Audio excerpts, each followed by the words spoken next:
ဒီနေ့မှာတော့ဒီ Runtan ဆိုတဲ့ဇတ်လန်းကိုလူတိုင်း Facebook စာမျက်နှာပေါ်မှာကြည့်နေကြမယ်ထင်ပါတယ်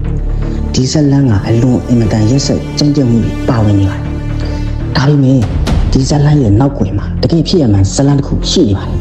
ဒီနေ့ဒီအကြောင်းအရာကိုကျွန်တော်လေ့လာကြည့်ကြရအောင်ဒီမင်္ဂလာကျင်းစာခံမိသားစုတစုဟာလူပေါင်း1000ကျော်ရဲ့အသက်ကိုယူခဲ့တယ်လို့ပြောကြပါတယ်ဒါဟာ Runtan ဆိုတဲ့ကြောင်းမက်ဖွယ်ရာဇတ်လန်းရဲ့နောက်ကွယ်ရာဖြစ်ရမှန်းအကြောင်းအရာပါ1952ခုနှစ်အတွင်းမှာအိုဟိုင်းယန်ပြည်နယ်ရေဗန်ဟော်လိုဆိုတဲ့မြို့လေးမှာခရုံးမီတာစုလို့ခေါ်တဲ့မိသားစုတစုနေထိုင်ခဲ့ပါတယ်။သူတို့ဟာရေဗန် roof forest ဆိုတဲ့အနားမှာရှိတဲ့အိမ်ဟောင်းတစ်လုံးထဲမှာနေထိုင်ကြပြီးတော့မြို့သူမြို့သားတွေကသူတို့ရဲ့အပြင်အစင်အပြုတ်အမူတွေကြောင့်ထူးဆန်းတယ်ဒီနေရာကိုမကိုက်ညီဘူးဆိုပြီးမုန်းတီးကြပါတယ်။တညမှာတော့မြို့သူမြို့သားတွေဟာသူတို့ကိုကျင်းစာကကင်းအောင်ဖယ်ရှားမယ်ဆိုတဲ့အယူဆနဲ့ခရုံးမီတာစုအိမ်ကိုမီးရှို့လိုက်ကြပါတယ်။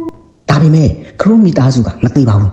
သူတို့ဟာမီးလောင်မှုတွေကလွတ်မြောက်ပြီးတော့စိတ်ကွဲကြည်ဒေါသအပြည့်နဲ့တော်တွင်းကိုပျောက်ကွယ်သွားကြပါတယ်အဲ့ဒီနေ့ကစပြီးတော့သူတို့ဟာပြန်လက်စားချေမယ်လို့ကျင်းစာဆိုလိုက်ကြပါတော့တယ်နေ့အနည်းငယ်ကြာပြီးနောက်ရေဗန်ရူစ်ဖော်ရဲ့အနားမှာလူတွေတယောက်ပြီးတယောက်ပျောက်ဆုံးလာကြပါတယ်တောင်တက်သူတွေခရီးသွားတွေတောင်မျိုးသူမျိုးသားတွေတောင်မလွတ်တော့ပါဘူးအသက်ရှင်လွတ်မြောက်လာသူတွေကပြောကြတာကခရုံးမီသားစုကလူတွေကိုအမဲလိုက်ပြီးစားကြတယ်လို့ပြောပါတယ်။ဒါဟာအတိတ်ကသူတို့ကိုမီးရှို့ခဲ့တဲ့အပြစ်အတွက်လက်စားချေမှုဖြစ်တယ်လို့ဆိုကြပါတယ်။သူတို့ဟာတောထဲဝင်လာတဲ့လူတိုင်းကိုအသက်သေးစေနိုင်တဲ့ထောင်ချောက်တွေစောက်ထားပါတယ်။မြားတံတွေတက်ထားတဲ့မြေချင်းများဗာတက်စ်များကျိုးဖြင့်လေပင်ချီထောင်ချောက်များအမဲလိုက်တဲ့အချိန်မှာရေတံတွေထွက်နေပြီးတော့ဖမ်းမိတဲ့လူတွေကိုမြေအောက်ထဲဆွဲခေါ်ပြီးစားကြတယ်လို့ပြောကြပါတယ်။သူတို့ထားခဲ့တာကတော့တွေးဆိုနေတဲ့ Chrome ငှက်မွေးတစ်ချောင်းသာဖြစ်ပါတယ်1980ခုနှစ်မှာ Amelie လို့ခေါ်တဲ့မိန်းကလေးတစ်ယောက်သူမရဲ့တငယ်ချင်းတွေတယောက်ပြီးတယောက်ပျောက်ဆုံးသွားပြီးနောက်မှာထွက်ပြေးလွတ်မြောက်လာနိုင်ခဲ့ပါတယ်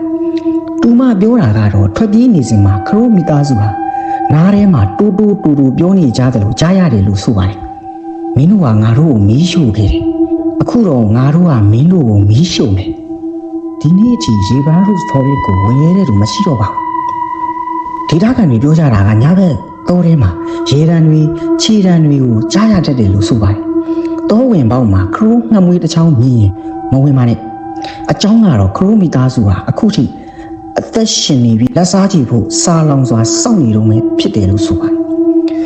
ဒီအကြောင်းအရာကိုဆက်လင်းပြီးတော့ရုပ်ရှင်ဇလံရိုက်ကူးထားတာဖြစ်ပါတယ်ဒီဇလံကတကယ်ဖြစ်ရမှန်းဇလံတစ်ပုဒ်ပါဒီဇလန်းကိုကြည့်ဘူးကြတယ်ဆိုရင်လုံးဝမကြည့်ဘူးအကြံပေးချင်ပါတယ်အရန်ကိုရက်ဆက်တဲ့ရိုက်ချက်တွေပါနေလို့ပါပဲခုလိုဇလန်းလေးတွေကိုအမြဲတင်ဆက်ပေးသွားမှာဖြစ်တဲ့အတွက်ကျွန်တော်ရဲ့ YouTube channel လေးပဲဖြစ်ဖြစ် Facebook လေးပဲဖြစ်ဖြစ် subscribe follow လေးနဲ့ကူညီပေးကြပါခင်ဗျာ